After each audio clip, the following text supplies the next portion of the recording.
been with us down through recorded history, haven't they? They have indeed. And those are what are symbolized, actually, in the forest adventurers of the Grail. And there's a wonderful statement in the Quest of St. Graal. That's the version of the romance in which Galahad figures. The knights are challenged by Gawain to go in quest of the Grail, to behold it unveiled. And the text says they decided to do so. But they thought it would be a disgrace to go forth in a group.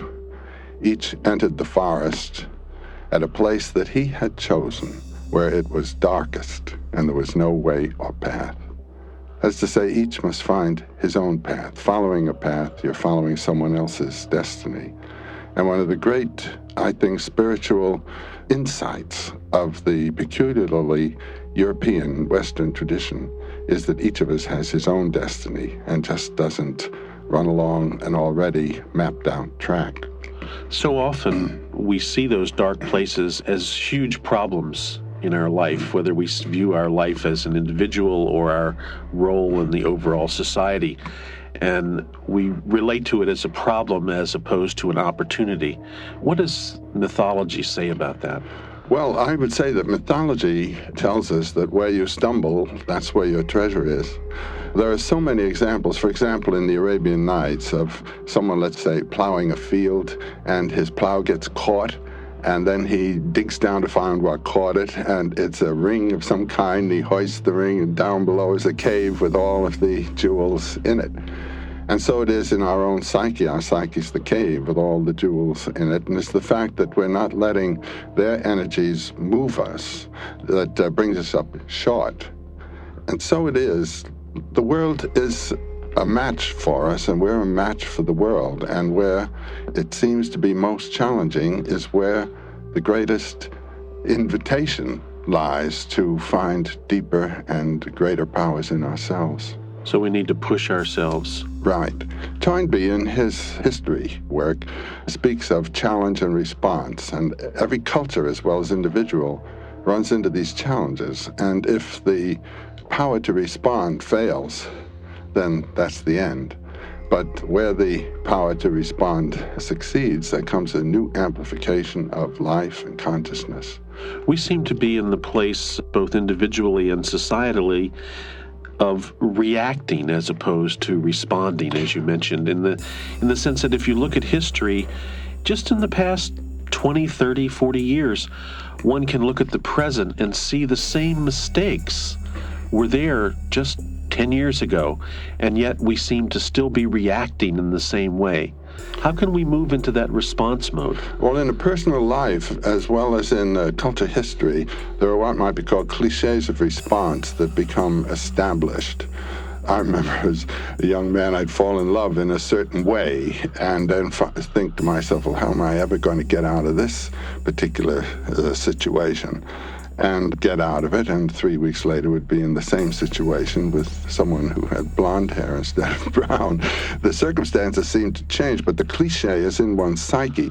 And what you have to come to is a new level of understanding what your relationship to life might be. That's the creative act. But your word is entirely correct. We're responding instead of creating. Or reacting. Reaction instead of action. Yes. But action requires an innovation.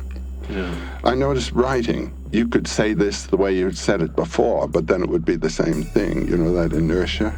On the other hand, every sentence is a challenge to say it anew, and the anew is a totally new statement, really.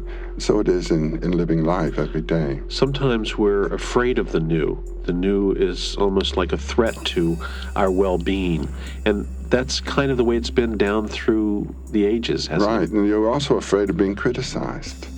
It's a sticking your neck out. That's what life is. And this is what every minute requires. And in any kind of creative work, painting, writing, music composition, or inventive action, you're sticking your neck out.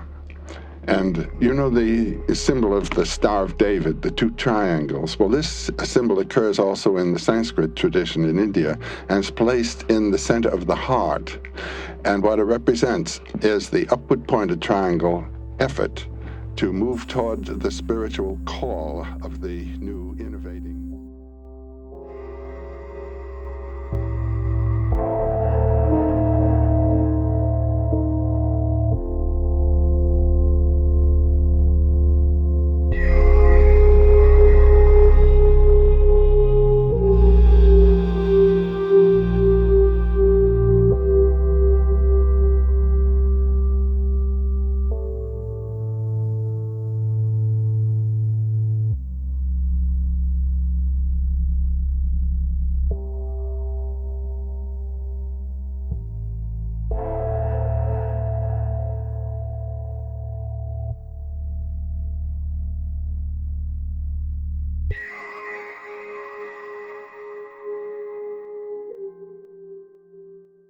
with an aha, oh, that's it. And that's the poet's job. That's the artist's job. So I think they're the burning point. The business world is, for the most part, dealing with solutions that have already been achieved, working them out. But even there, we see them in trouble now. They don't know how to handle these new situations. So there's revelation to be rendered on every level of our life: economic, political, social, emotional. It's a new world we've built for ourselves, and we have to learn to know it. So the nature of our society is almost inhibiting to creativity, and yet we hear a lot about being creative, and wherever you walk, you hear about, well, I'd like to be creative, I'd like to be more creative. And in a sense, the way we approach our life and the way living in a modern society with all of its technology and the tremendous emphasis there is on rational, linear, logical thought processes, all of which have brought us great blessings as well. At the same time, we've gotten out of touch with that deeper side of ourselves, and perhaps the questions we ask and the problems that we present to ourselves as being so insoluble are really questions that go to a deeper root that lies in mythology, in the mythology of the world. Well, the value of mythology in the old traditions, one of the values was that every activity in life had been mythologized. You saw something of its relevance to the great mysteries and your own participation in the great mysteries in the performance, in agriculture, in hunting, in military life, and so forth. All of these were turned into spiritual disciplines. Actually, they were. There were rituals associated with them, which let you know what spiritual powers were being challenged and evoked and brought into play through this action. Well, now, as I said before, our society has changed so fast that we have not had chance to find what we're doing. And consequently, it's up to every single individual in his own life to analyze his psyche in relation to his life task.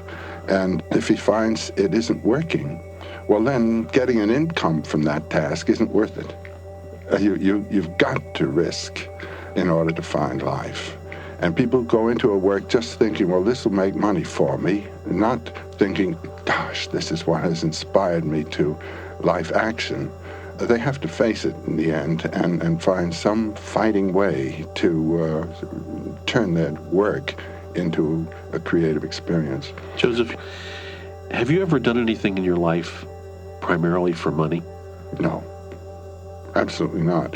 Well, I would have, I think, but I came back from my student years in Europe in 1929, just about 2 weeks before the crash, and I didn't have a real job for 5 years. And I found then, I don't know whether it would work now, but I found then that a young man unmarried didn't need money. I could pretty well take care of myself for almost nothing. And then I took a little vow that I'd never work for money, because I've enjoyed myself just enormously reading what I wanted to read and so forth. I dropped my work on the PhD because it would have required me to do things that I had already outgrown. In Europe, the world had opened up, as I said earlier, Joyce among other things, but more than that, Sanskrit and the Orient and the relationship of all of this to psychology and all, and I couldn't just go back to finish up that PhD thesis, and I wouldn't do it. Besides, I didn't have the money to do it. And just that freewheeling maverick life gave me a great sense of the deep joy in doing something that meant something for me. And then I found, when I finally, after 5 years, was invited to teach at St. Lawrence College, that they were very much excited by what I had found I wanted to do. And I would not have taken the job if they would not have let me do that, just as I wouldn't take the PhD. And, well, I had luck. I don't know how it would have been if I had been married at that time already with a child, let's say. That's something else. I can't speak to that point. But it wasn't by accident that I wasn't married and didn't have a child, because it was my notion that before anything like that, I should be prepared to take care of the situation. Wasn't there a myth that says you create your own luck? That's not only a myth. There's a wonderful paper by Schopenhauer called An Apparent Intention of the Fate of the Individual. And he points out that when you are at a certain age, well, kind of age I'm at now, and look back over your life, it seems to be almost as orderly as a composed novel. And just as in Dickens' novels, little accidental meetings and so forth turn out to be main features in the plot, so in your life, funny little accidents and what seemed to have been mistakes at the time turn out to have been directive crises in the life. And then he asks, who wrote this novel? You see, and you can ask yourself, it's as though it were planned, and there is something in us that's doing this. People speak of people accident-prone. It's something in themselves.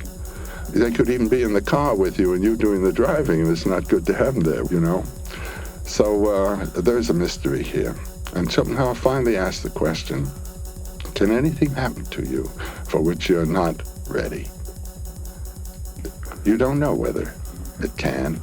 I look back now on certain things that seemed to me at the time to have been real disasters, but the results of it having been a disaster instead of a success turned out to be the structuring of a really great aspect of my life and career. So what can you say?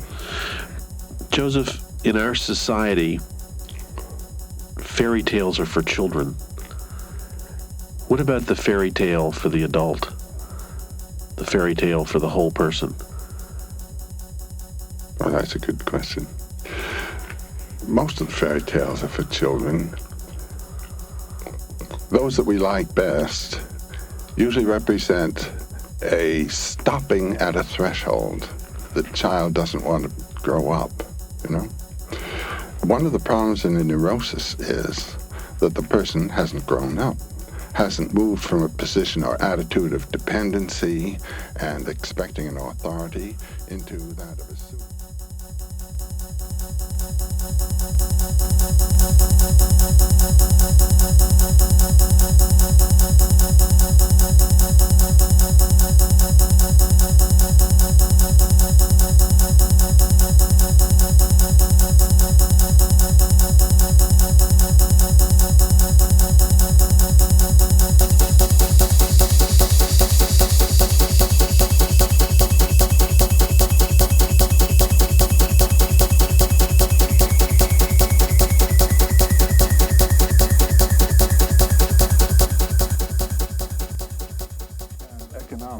The mode, and inevitably, is conflict.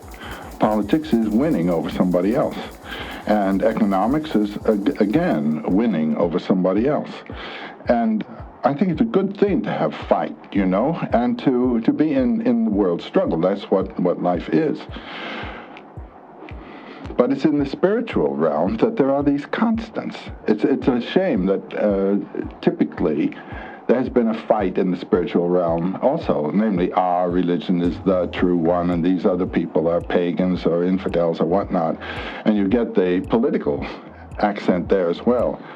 But in this comparative approach that I've been speaking of, one recognizes the constants and that you are in counterplay in your political and economic life with one of your own kind, not something alien.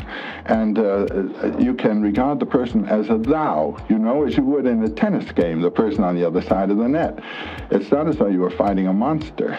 And the old political style is to turn the man on the other side of the net into a monster. Every war we've done that, you know, but to know that this is a thou as well, a human being with the same sentiments and potentialities as yourself, at least civilizes the game. And then in other relationships, social and otherwise, there's a possibility of a real sense of accord and commonality, which I think is very, very important in this world. I think the airplanes since World War II, which has brought the whole planet into just one travel field, you might say. In 2 days you can be anywhere on the map. And we've got among us, consequently, people such as when I was a young man, one never even saw. People from parts of the world that were just fabulous, distant places for romance. Here they are, and meeting them in a deep way, not a sentimental way, becoming united with them, I think is of tremendous importance today. Because the thing that's before us is the problem of what is our social group. Our social group is mankind now. Formerly, it was this group, that, and the other. And always in the older traditions, love was for the in-group, and aggression and all that outward. Now there is no out-group, so what are we going to do with the aggression? It has to be civilized. Certainly one of the situations we have in our current life is the aspect of technology and how important technology is. And I know that you've dealt in your writings and in your lectures with the ancient conflict between science and religion. And you have stated that that's really a conflict between 4000 BC and 2000 AD. Two sciences fighting, one older than the other. Yes. I'm wondering how you see that now relative to that battle between religion and science. Do you see it coming together? Do you see a synthesis happening? Well, my basic position is that as a result of the fact that our tradition has been rendered in scripture, and all of our institutional religions are based on this scripture. And the scripture dates from 2,000 or more years ago, that we have become fixed to a view of the world that is out of accord with what we now are experiencing in the way of the world. When you consider that 1543, when Copernicus published his heliocentric system, this could not be assimilated by the religious teachers of the time. The story of Galileo's trial is well known, and that wasn't the only one. And then when Darwin brings out in the middle of the 19th century what was already a rather old theory, Goethe has it and others, of the evolution of life, it was contrary to the idea of fixed species, and again, this thing. Well, the science that has been held against modern science is an archaic one. It's the science, as you say, of about 2000 BC against that of 2000 AD. But the religious mood, the mood of the recognition of the mystery of the universe that lies behind all these images. Any image can become an icon, a revelation of this dimension which is transcendent of the science and yet informs it. And it seems to me it's the work of poets, artists, to bring that out, to know what the world image of today is, and to render it as the old seers did and the old prophets, render it as a manifestation of this transcendent principle. That's what we lack today, really. I think poets and artists who really speak of the mystery. There's been so much social criticism in our art, and satire and all of that, which is just 1 degree, even this side of the positivism of science. That the other function of the poet of opening the mystery dimension has been, except for certain really great exceptions, forgotten. I think that what we lack, really, isn't science, but poets and people to reveal to the heart what the heart is ready to recognize, namely this mystery. We don't seem to do that very much in our culture. Well, it's the worst here in the United States. When you go to France, there are streets.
That's what the child represents in this mystical language. The human being has recovered that spontaneity and innocence and thoughtlessness of rules, which is so marvelous in childhood. The little one who comes up and says absolutely embarrassing things to the stranger who's visiting your house, ask them why this, why that, the other thing. Parents say, that innocence, that courage, that lack of response to the rules.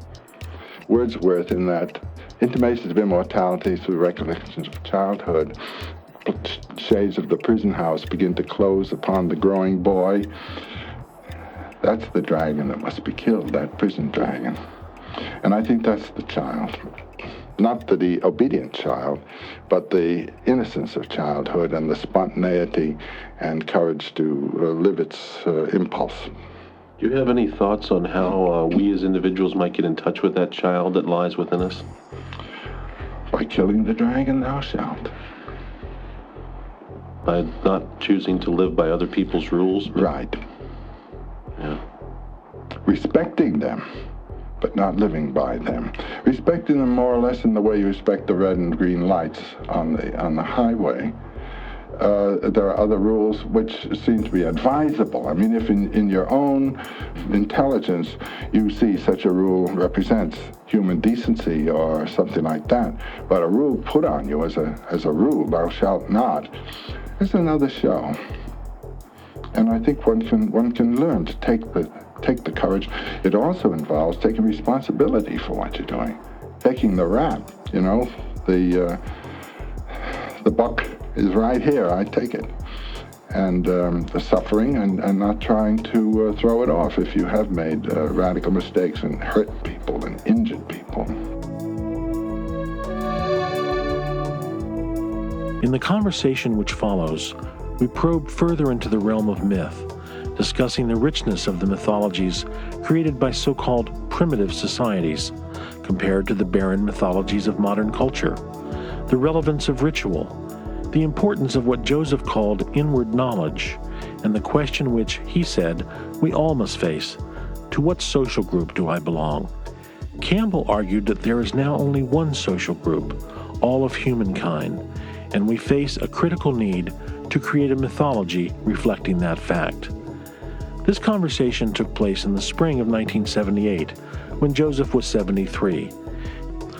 One of the most exciting things about doing a live interview with Joseph was being able to afford our listeners the chance to call in and ask their own questions of him directly.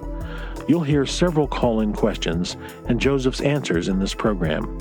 We begin with a deceptively simple topic, fairy tales, and our relative lack of appreciation for them.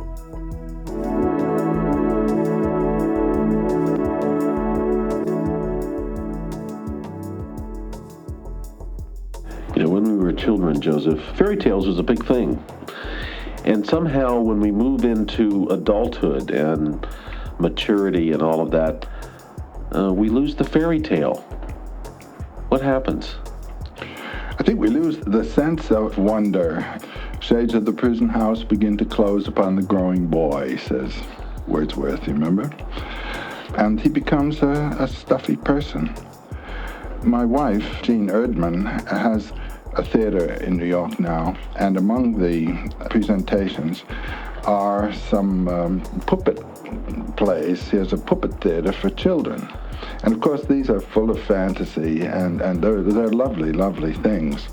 And the parents bring the children, usually the mother, and the delight of the children in the event often gives the parent the delight too. They return to the childhood, and get into the spirit of the magic of the fairy tale. The fairy tale is talking to us about the wonder of our own psyches. Again, they carry the archetypes that are in the old myths, and it's the sort of inability to experience the myths of our own religion. Our religions have been interpreted to us in historical terms. The Jews did go through the Red Sea, and Moses did climb the mountain, and he got the law, and he came down, and he broke the tablets, and he went up and got a second edition and came down again. It's interpreted that way, not the mystery side of it, not the event as symbolic of quests and all in the individual.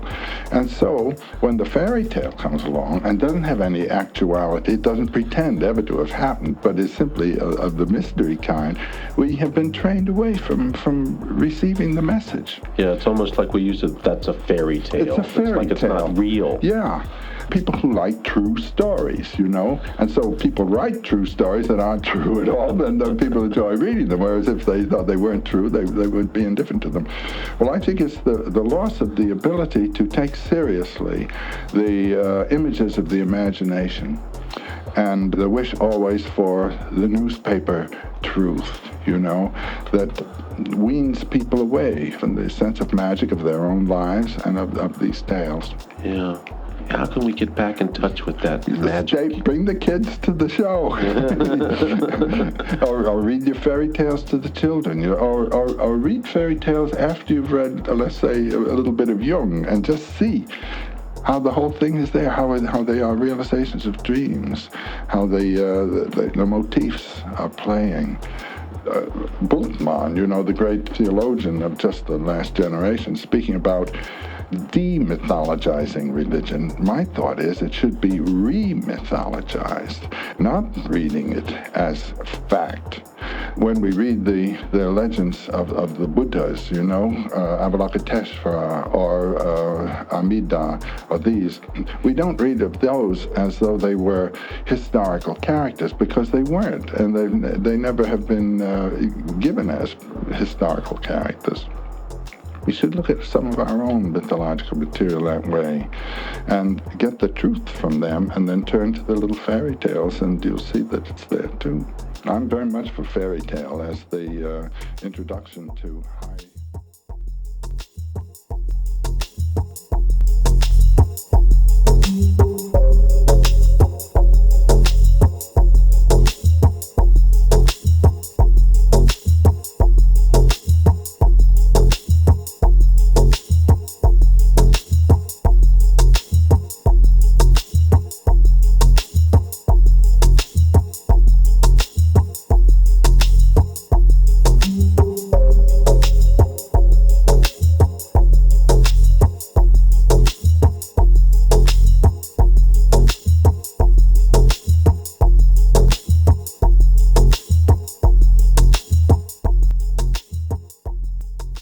Joseph was 75 years old. We enter the conversation speaking about the dualities at work in human life. My stepson happens to be taking a world history class, and his group was studying Peru. I kind of got an opportunity to recover my own interest in Peruvian South America culture and so forth, and just again looked at the devastation that the Spaniards wrought when they came to America, destroying these cultures, the Aztecs, the Incas, the Mayans. And there was a scene that is related where the friar that had accompanied Pizarro on his expedition showed Atahualpa the Bible. This is God. And Atahualpa couldn't deal with it. It wasn't that, how could God be in this material object? It was so beautiful, the message that was there.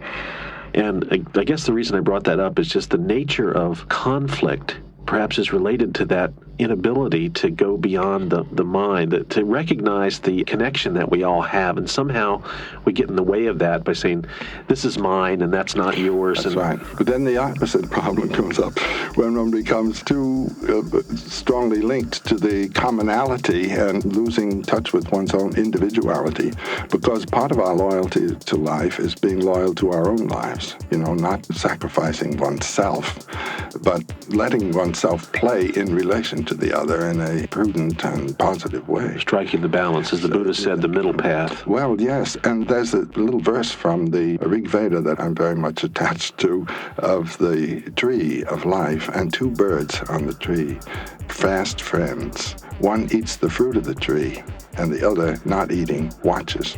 And those are two aspects of ourselves. And one, we eat the fruit of the tree. We kill a life in order to eat it. And we win, and we play the world of action. But then in contemplation, you see, as the meditative one, we are removed from the destiny of the one who is killing and winning and losing. I think of a tennis match where on the court, one is on one side of the net, and it wouldn't be a game if one didn't play that game hard, against the other one. But also there is the referee who doesn't care who wins. And a good sport is one who can hold both positions. You're playing the game as hard as you can, but you're a good loser. Do you see what I mean? Sure. And it's those two positions, the general one that looks at the duality of the field. You mustn't say that should not be, because if it wasn't there wouldn't be any life. And yet you participate on one side. That's part of participating in life. That's part of the participation in the sorrows of life, the cruelties of life, and all that. There's a Buddhist formula for the bodhisattva, for the one who has illumination but determines to remain in the world. All life is sorrowful. So the bodhisattva participates with joy in the sorrows of the world, suffering himself in the world. This is the crucified one who came to be crucified. The crucifixion is not something that should not have happened. That's something that must happen. The participation in the sorrows, it's an important concept. Part of life. Yeah. Joseph, I want to publicly acknowledge you for editing this marvelous book called The Portable Jung. It's an incredible selection of the works of Jung, and I think anyone can pick it up and get a fairly good idea of where Jung was coming from. And it gives me an opportunity to ask you I know that Jung has had an effect on your own work and your own life, and I'd like to talk about that. Mm-hmm. Well, my first interest in the world that I'm interested in was in mythology. It grabbed me when I was very young, and one mythology after another took over.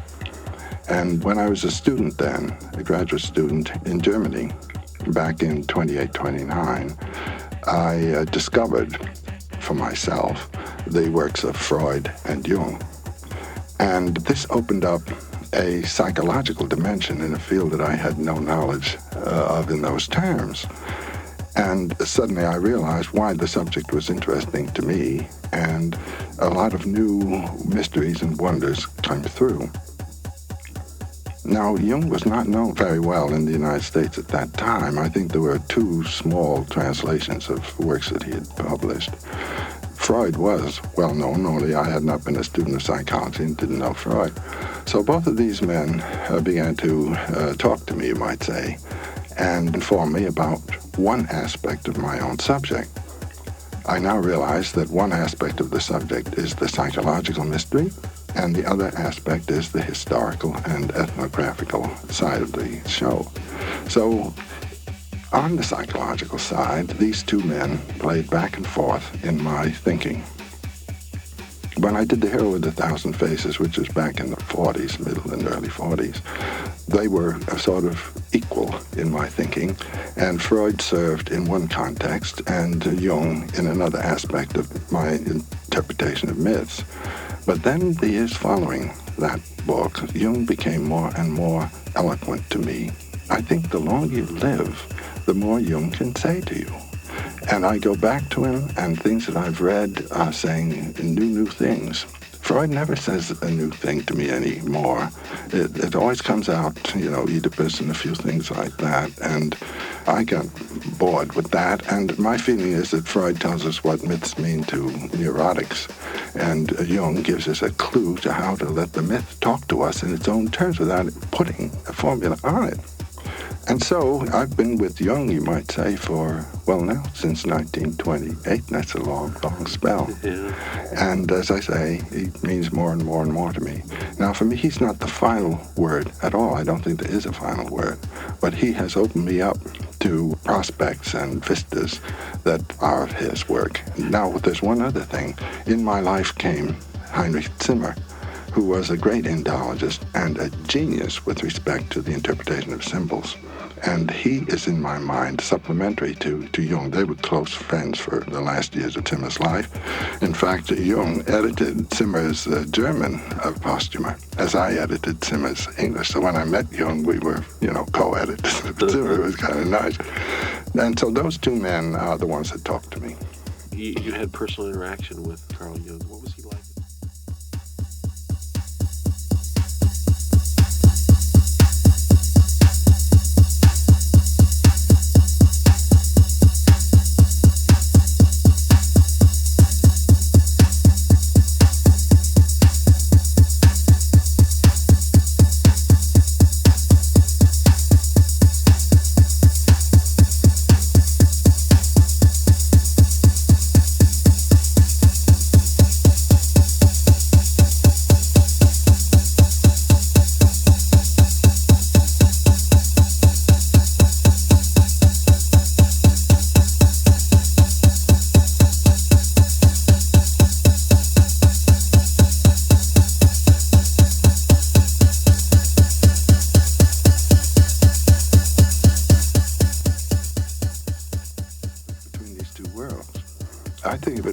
in the way of the city, particularly a city like New York. San Francisco is a little different because on these hills you can see the nature world, But in New York, you're in those canyons. And when you see the moon over New York City, you just are amazed. There's another nature world. So the mind may be very well at home in New York, but the body, the other support to the mind, which is the nature, our biology, is out of accord with that. And then you go out into even Westchester County, just a suburb area, and you begin to feel, the body says, here's where I belong, these are my friends.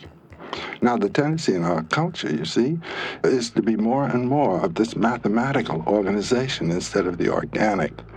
And the interaction between these two is what keeps us civilized and harmonious human beings. Now, the two things to be said. One is, in wilderness is the salvation. Yes, if that's wiped out, we're nothing but mechanical. But the next thing is that the whole function of myth is to unite these two orders of our nature, the mental nature, the waking consciousness nature, and that thing that takes over in sleep. When people have nightmares, it's principally because they have been repressing the biology, and it comes up with a vengeance. The deity that is disregarded turns into a devil, becomes negative, and nature then becomes feared if it has been suppressed long enough and you're out of accord with it, because of course it always is going to break up the quadrangular mode of planning that you've had for your life. Falling in love, there's nature coming, and my God, it's a wreck of many a program. Yeah. And the nature world, the wilderness world, it's a wonderful thing to meet, but then we've got to have the other one too, you see.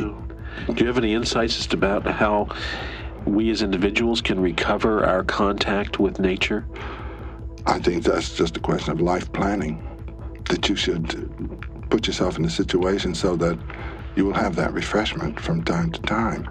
But if in your weekend or holiday you keep yourself in the world of enclosed, civilized living, then the nature is becoming starved inside you. And that's just individual planning, I think. Yeah, my next question is related to what we've been talking about and how we've gotten out of balance, and I think you have something to say about this, and that is the quest for right living, the quest for doing something that's harmonious with our life, looking at our society, and again, looking at the past and from a mythical standpoint, that now we're in a place where usually most of our work is separated from our life. There are all these dichotomies, there are these splits built in, and yet if we look at history, if we look at the past, we can see that those people who got along the best seem to be those people who had a unity in their life, that their work was part of their life, it was unified, and now we have the splits. How do you see that? Well, again, I can look at it only in terms of an individual, and I think the individual who takes a job in order to live for the money or something like that, he's turned himself into a slave. He's a money slave. And you might say work, it begins where you don't like what you're doing. I heard a little formula way back, make your hobby your source of income. Then there's no such thing as work, and there's no such thing as getting tired. It's been my own experience. I did just what I wanted to do. It takes a little courage at first, because who the hell wants you to be doing just what you want to do? They've all got a lot of plans for you. But you can make it happen. And then there's no such thing as work. People say, when do you take a holiday? Well, a holiday's often just a bore because I'm not doing what I really want to do. No, I think that it's a very important thing for a young person to have the courage to do what seems to him significant in his life and not just take a job in order to make money. But this takes a bit of prudence and very careful planning and so forth, and may delay some of your achievements in the field of money and earning and comfortable living. But the ultimate result will be very much to your pleasure. But if you have a job, and it takes so much of your time, and at the same time you do have enough time left to do the development of your own system of ideas for the future, whatever it's going to be, and then the boss says, well, if you work 2 hours more, I'll give you more money, then you say no. Do you see what I mean? Yeah.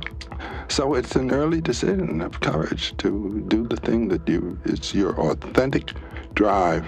I think that's the path where there's no path, So dive into the deep water. The gateless gate. The unmapped. Take the rap. But I found, I don't know how it is right now, because my days were a long way back, but in the 20s and 30s, there were plenty of marginal areas where you could incubate your destiny. I think they must still exist. I know a few of them.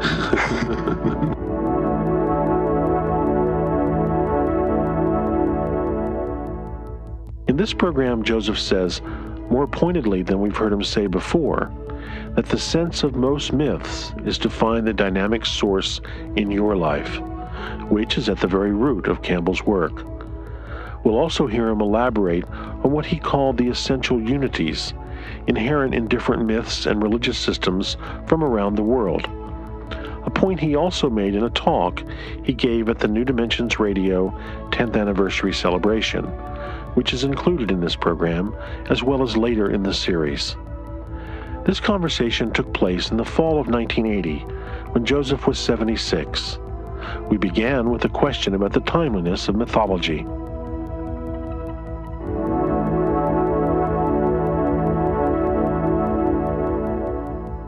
Hello, Joseph. Michael, it's a real pleasure to be with you again. Well, it's great to be with you, too.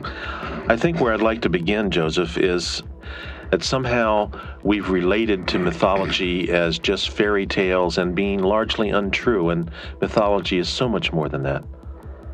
Well, I think the reason for the misunderstanding is that the imagery and tales of mythology are symbolic.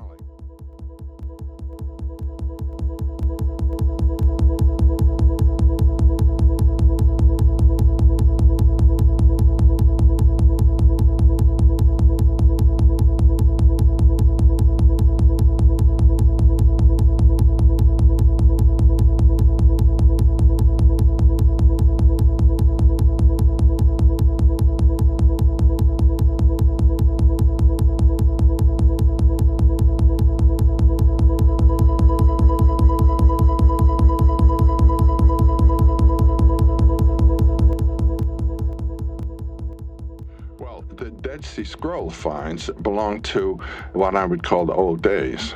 The sons of light against the sons of darkness, and we're the ones that are going to be the glorious ones. That's tied to the historical concept, and the symbols are being read historically. We are the sons of light, and they are the sons of darkness. Whereas in the Nag Hammadi finds, those Coptic papers that were found in 1948, in the Egyptian desert, and that are all been translated now. In the Gospel of Thomas, for example, in contrast to, let's say, the Dead Sea Scrolls, what you get there is the all brotherhood thing. You really do. This is a Gnostic tradition. And that wonderful last saying in the Thomas Gospel, when the disciples asked Jesus, when will the kingdom come? Now, the Orthodox tradition is the kingdom is going to come historically. The answer there is the kingdom comes psychologically. The answer that is given is the kingdom will not come by expectation. The kingdom of the Father is spread upon the earth, and men do not see it. Do you see what I'm saying? There's a change of point of view. It's a change of perspective. It's a change of what you see. You can look at the other person as an it, or you can look at him as your brother or sister, and the whole world changes. So do you think that these texts will... I'm just trying to relate again to how so many of this kind of thing gets kind of shunted off into academia or onto the shelf. Do you think it will come into, let's say, Catholicism or Christianity as a structure? Well, the first reactions have been negative. The pulpit doesn't want this message. It wants it that we have it. There was a fascinating moment in New York City when the Dalai Lama arrived, and the first welcome was at St. Patrick's Cathedral.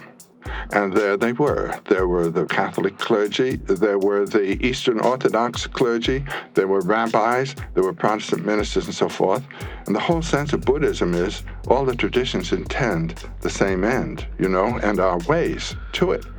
And the Dalai Lama, seeing this here, made this statement. Oh, by the way, the young man who was doing the translating, he was a professor from the University of Virginia named Thompson, I think. He was simply magnificent, picking this up and in accurate Buddhist terminology, rendering these translations. So the Dalai Lama really made this point. Well, Cardinal Cook had to let his member of the group know that that is not so. We have it, you know. And I've seen it sitting around the table, rabbis, Protestant ministers, Catholics, and so forth, putting on this show of accord, but each is holding his cards close, and each has the trump. So that might be called the ecumenical movement. It's perhaps mythical. Or... The only way you can go is by yielding the trump. Yes. Well, then a very amusing thing. 2 days later, or 3 perhaps it was, at St. John's the Divine uptown, there was a meeting for the Dalai Lama of the Buddhist communities in New York, people interested in Buddhism, and there were over 1,000 people in that place. It was a magnificent event, and it was conducted as though we were in the Jokan Temple in Lhasa in the old days, you know, with the chants and distribution of prasad, buttered tea. Thank God it wasn't yak butter that had been rancid, but it was delicious. And then the Dalai Lama made a statement. He was talking to the Buddhists. He said, keep up your practice. The results do not happen fast. This is not an instant realization. And as you practice, you will become aware of a change of consciousness. Do not become attached to your method. For when your consciousness will have changed, you will recognize that all the methods are intending the one goal. That's the song that mythology sings. It comes from the spirit of the human consciousness. In 1983, at New Dimensions Radio's 10th anniversary celebration, Joseph Campbell gave a talk in which he went on with his account of the Dalai Lama's remarks and their meaning. And then the Dalai Lama had something else to say. Now, this actually was a reply to Cardinal Cook, only it was in very low key, and if you hadn't heard what Cardinal Cook had said, you wouldn't know what the meaning was. He said, you are all Buddhists, or interested in Buddhism. He said, keep up your practice. The transformation of consciousness does not come quickly. It's not instant transformation. Keep up your practice. And now comes the big word, but do not become attached to your method. When your practice, it begins to yield results and your consciousness is changing, you will realize that all of the methods intend the goal. And what is the goal? What is the realization? The realization was illustrated in Hawaii in a remarkable way.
In this program, Joseph touches on a variety of subjects, including how to begin a study of myth, the impact of mythic themes as used in popular culture, such as films, the gradual erosion of myth in our society, and the spiritual hunger which has resulted, and a great deal more. This conversation took place in June 1982, when Joseph was 78. We began with a question about the popular misconception of the word myth.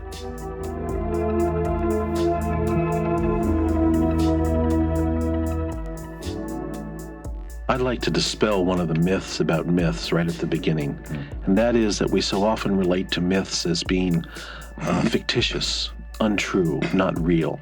What about that myth about myth? Well, I can understand why that idea arose.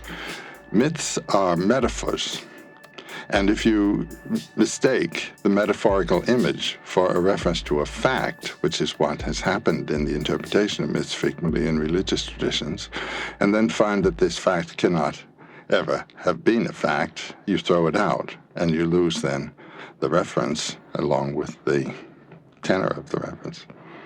If someone were to investigate mythology, what would be the best place to start?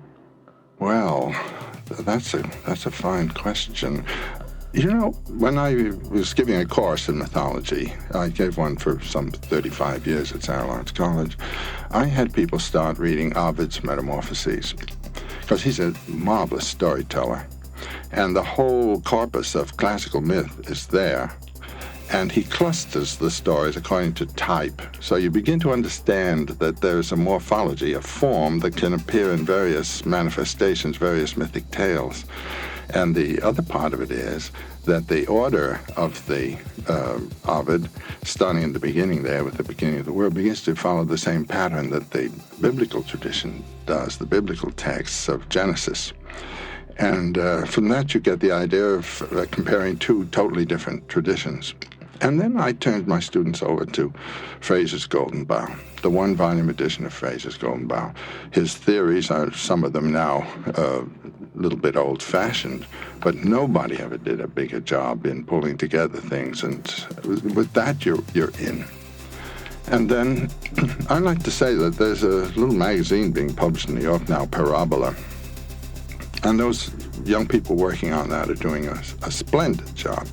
So when people say to me, how do I get into the world of myth, this is not an advertisement, I say subscribe to Parabola, because you get people who are in the subject, understand it well, and giving you perspectives from various standpoints, and the references come out, and I think that's a good way to get in. What about the presentation of mythic journeys through major films that have been very popular? I think of films like Star Wars, Excalibur, films like that where you have myth portrayed in an entertainment setting. What about that kind of presentation of myth? Do you think people get value from that? Well, I'm told they do, but I haven't seen a movie for something like 15 years, and so I can't speak from my own experience and judgment. But I think the movie is a perfect medium for mythological messages. The medium is so plastic and pliable, and magical things can happen. And then the combination, of fantastic landscape and possible modes of action and voyaging that we could hardly conceive of in good solid terms, you get mythologic. I've often thought, for instance, that Wagner's Flying Hollander, the Flying Dutchman, would be a marvelous thing to render it as a mythic adventure. You can pick up Wagner's music here and there, that wonderful scene where he has the living crew singing, and then the crew in the death ship, the spook crew, they sing as well. That's a mythological realm, and movies could handle this kind of thing. Recently I talked with, I know, a friend of yours, Robert Bly, the poet. Oh, that lovely man. And Robert made a point which I thought was interesting. I don't know how much behind it he was, but he made a point that perhaps the presentation of these mythic ideas in popular films was almost like giving away the secrets, that somehow it wasn't appropriate, that maybe it wasn't appropriate to put it in this form, that somehow the real essence of it got lost in the presentation. I can understand that point of view, and I can see what Robert's talking about.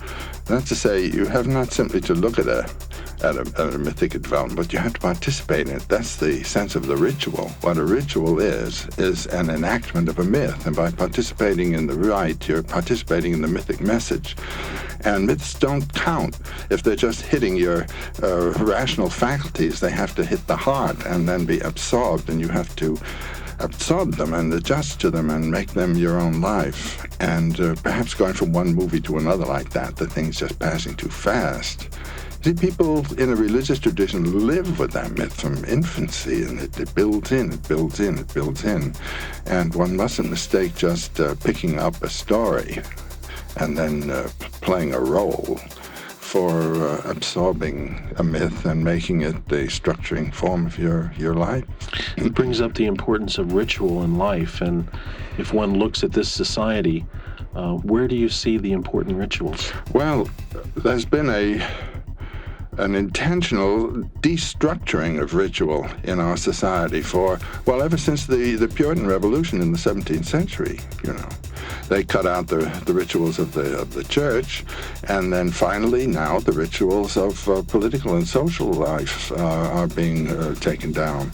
When I was a boy during the First World War, every time a regiment left for Europe, there was a magnificent parade, so people got their whole spirit into this terrific heroic action that was going on.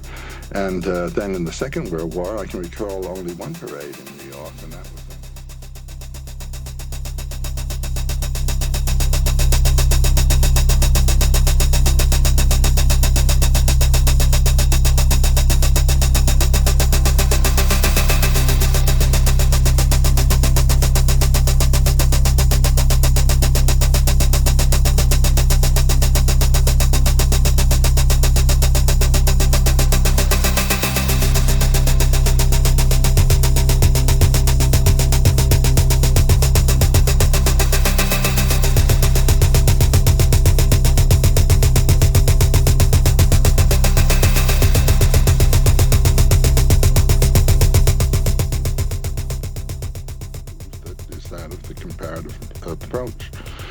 So this was it. Much of your work is focused on the East, the Orient, and Oriental philosophies and the spiritual traditions of the Orient. How did you first become interested in that area? Well, that happened when I was a student in Europe. Actually, I met on a steamer back, I think it was 1924, Jiddu Krishnamurti and Roger Gopal, his friend, and his brother Nityananda, who died the next year. And that was my first encounter with the Orient at all. And a young woman who was on the boat was associated with them, and she gave me a copy of Edwin Arnold's Light of Asia, which is the life of the Buddha, which was the first I ever heard of all this.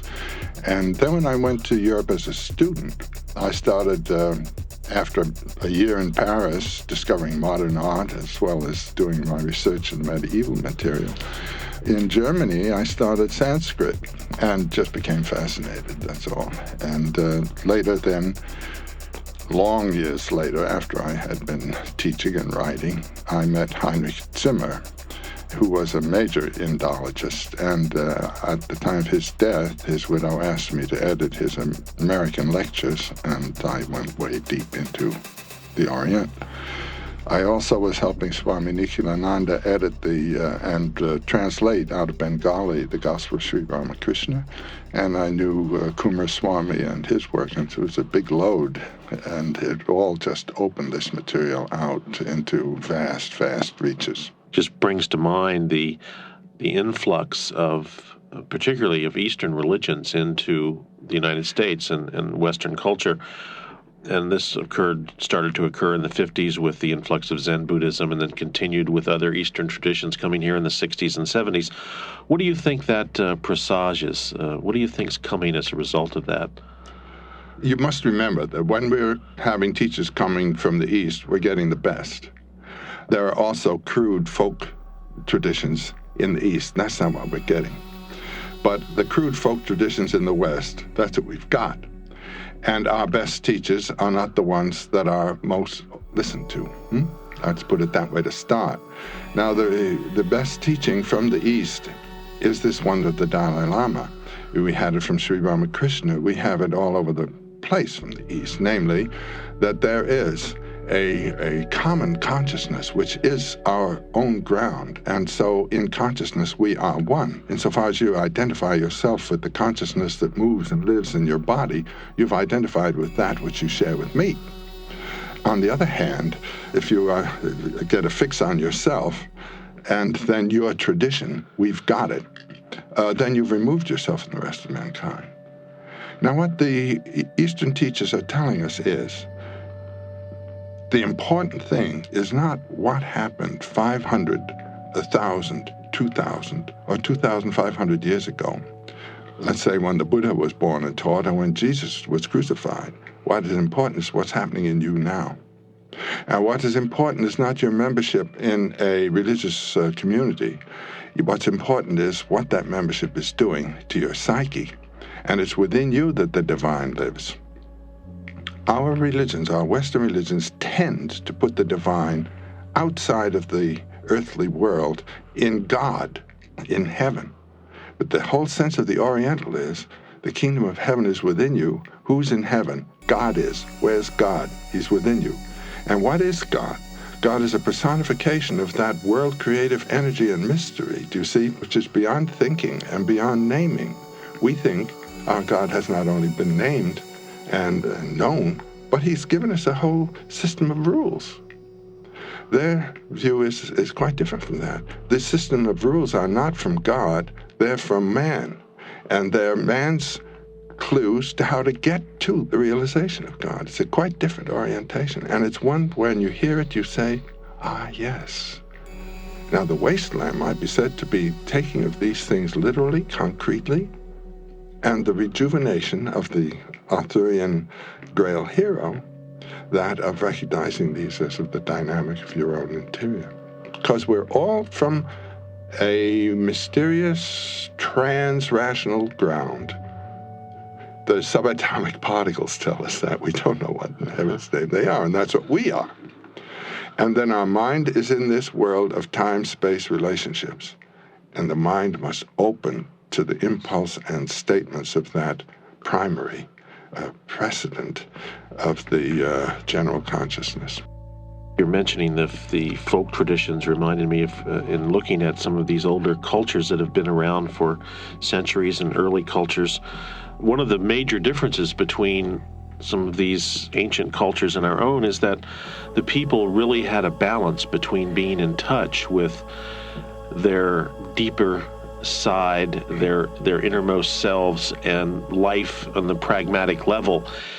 And we can look at the prehistoric caves they found in France and Spain, I believe, where they have shamanic drawings on the walls of these caves, and indicating that these people very much had a religious base, had a perception of the spiritual side of life. And somehow in our culture, we have to retreat from life.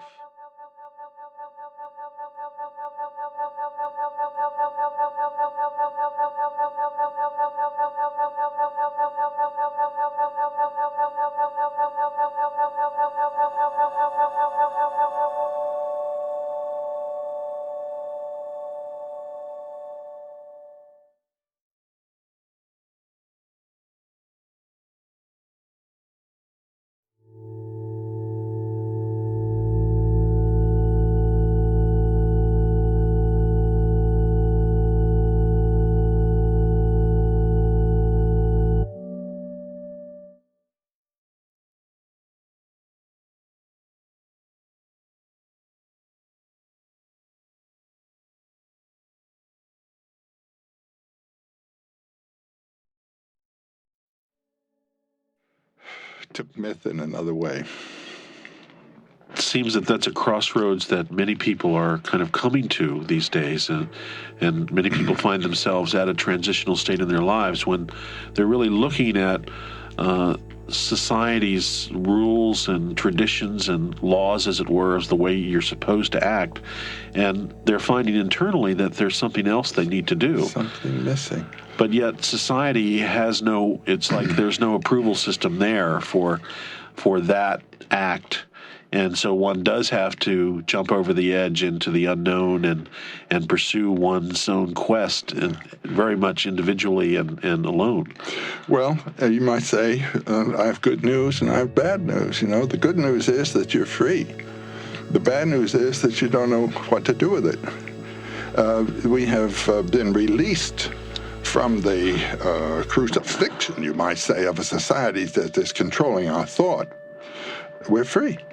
But we've also lost the ones that tell us what the wisdom of the world was. And that's the advantage, I say, of a liberal arts education. You're at least put in touch with the thinking that has moved societies and mankind.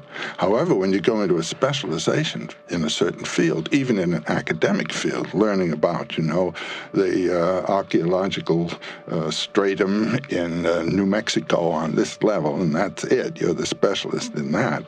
Or as I knew one chap who had done his PhD thesis on the punctuation of Shelley's sonnets. I don't know what in heaven's name good this is.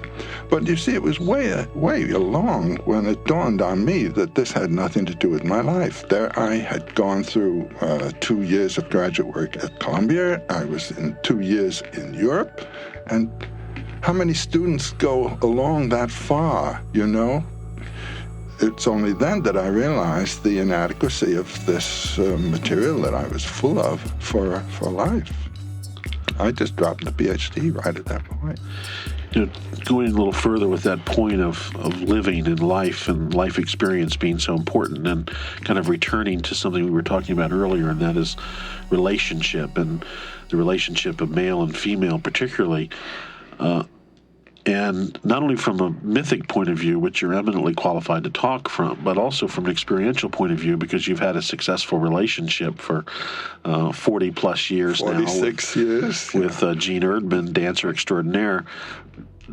What's happening in these times when we see the emergence of the feminist movement, the assertion of woman power, the kind of return of the goddess, as it were, the patriarchal society we've lived in to some extent, and all of that wrapped up in relationship? What's happening to relationship around all of those kinds of changes that have been occurring over the past couple of decades? Well, this is a big story, yes, I know, Michael.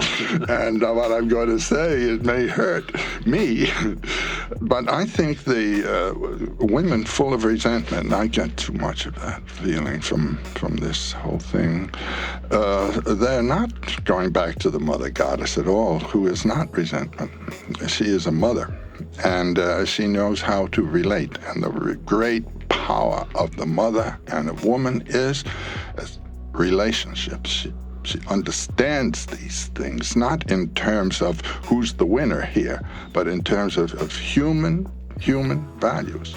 And it's the male who represents, achievement, and who's top boy in this club. And these women who now begin to want achievement have gone over into the patriarchal thing. They haven't gone back to the mother. Do you understand what I'm saying? They've accepted, so to say, the male ethos and have aligned themselves with it to the damage of their own female character. What would be an example of this? Would this be an example of the woman becoming a telephone worker on the pole? No, it has nothing to do with the work they're doing. It has to do with the inner attitude toward it. Now, I was in a wonderful seminar thing, and one woman spoke up, and she said that the way her mother had submitted to her father and had, as it were, given herself to him, taught her that this was not what she was going to do. I mean, the whole thing of marriage is of relationship and yielding and knowing what the functions. Each is playing a role in an organism here. One of the things that I have realized, and that I think people when they're long married do realize, is that marriage is not a love affair. A love affair has to do with personal satisfaction and all of this, immediate satisfaction. But as I've said time and time again, marriage is an ordeal. It's yielding. It's yielding, and that's why it's a sacrament, because you're giving up your personal, what can we call it, simplicity, to participate in a relationship. And when you're giving to someone, you're not giving to that person. You're giving to the relationship. And if you realize that you are in the relationship,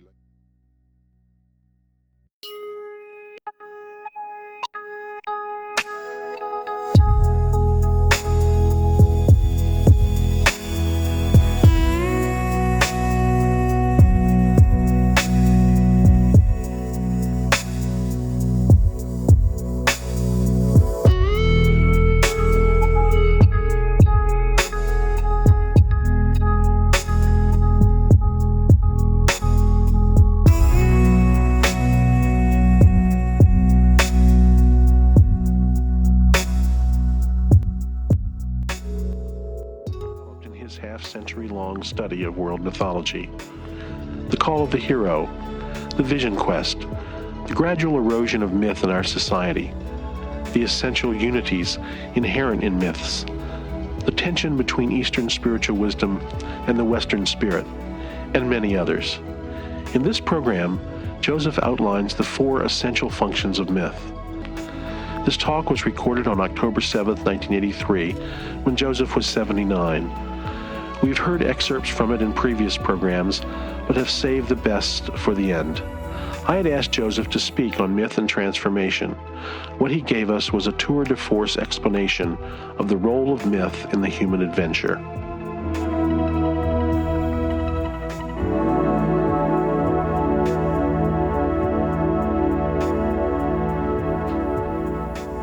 Mythologies serve, and this is a main point in my thinking about this, 4 functions. And if these are not all served, you do not have a completely mythological structure. The first function is the mystical one. The realization of that transcendence of the appearance of separateness in the phenomenal world, and that the one shines through it. The Om is to be heard in all things. You don't have to hunt for it. It's here, this is it. But that's a breakthrough into the field of eternity. The second function of a mythology is so to represent the world of nature as now known, that it will be experienced as a manifestation of Om, the manifestation of that transcendence. So that everything, everywhere, will become, as it were, an icon, carrying the mind through. It's a very simple thing. It is the essence of poetry. It is the essence of art to show the radiance shining through the forms of time and space.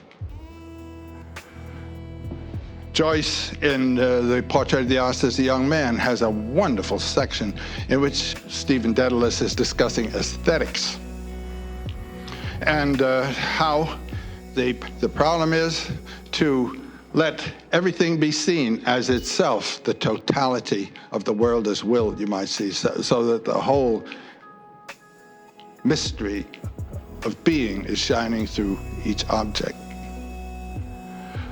The third function of mythology is the sociological one.